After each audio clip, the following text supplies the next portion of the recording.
কি হোৱাটো বিচাৰে বিচাৰ হোৱা মানে আমাৰ মাহাৰী হিচাপে না হয় মাহাৰী হিচাপে আমি কৰিলোঁ যে তেনেকুৱা মানুহখনক যে আমি গাঁৱতে ৰাখিব নোৱাৰে তালে ৰাখিয়া আমি ক'ত থাকিম ক'ত নাথাকিম ইহঁতে ৰাখিয়া না থকা জাগাতো নাই ওইটা কাৰণে আমাৰ মা বাবাক মাতি হেনে আমি আনিলোঁ তে আমাৰ মানুহ তামি লৈ যাওক বোলে আমি সাৰি দিলোঁ আৰু তো তামি নিনাৰ কাৰণে আমি থানাত দিলোঁ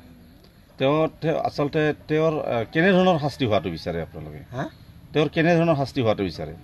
মায়ে ৰকম শাস্তি হং না নাঙা মাইবা তুমি এৰকম কিন্তু না শুনি নিয়ম কথা তাকাইব স্যাৰ আইনৰ ঘৰত যেনেধৰণৰ শাস্তি হ'ব লাগে পাব লাগে মানে তেনেকৈ শাস্তি হোৱাটো আপোনালোকে বিচাৰে আপোনাৰ কাষত আহিছোঁ আপোনাৰ আপুনিও ধৰক যিহেতুকে গাঁওবাসী এজন মানুহ আপুনি কি বিচাৰে আমিতো এনেকা ভাবে এনেকা ছোৱালী চাৱাটা কি কৰিছে না বিয়া কাম কৰিছে না ওই কাৰণে আমি শাস্তি দিয়ক বুলি ভাবি না আছে কিছু আগাল মতো মানে শাস্তিও নদে ও মানে জামুনো না নামগেন ম মাইনা চিংনি নিয়ামদে চিঙাদে ইয়ানদে রাখিনা মানজা বিকদে উনিগমন চিঙাদে জেল ওনান ওয়াতাচক শাস্তিও চিনা শাস্তিও এ নংখানা পিছত ইয়াত আহিব পাৰিবনে নাই আপোনালোকৰ মতে মানজোৱা ইয়াত মানে আপুনি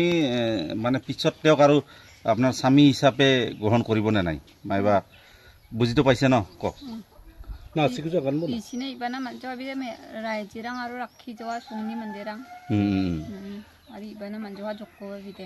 সামানতে না বিকশি খাফা সানসি যা আৰু বিয়াতে ডেংগু মানে উনিগুমন নাখন নাংজাবা ম ডেংগু মানে নাংজায় নাংনি পেটিখো একে খালাকা বিয়া যে লঙাবা না খুশি মানগেন আৰু যে লঙা ফাঁসি হঙা জি হঙাকে নহয়গেন আৰু ঠিক আছে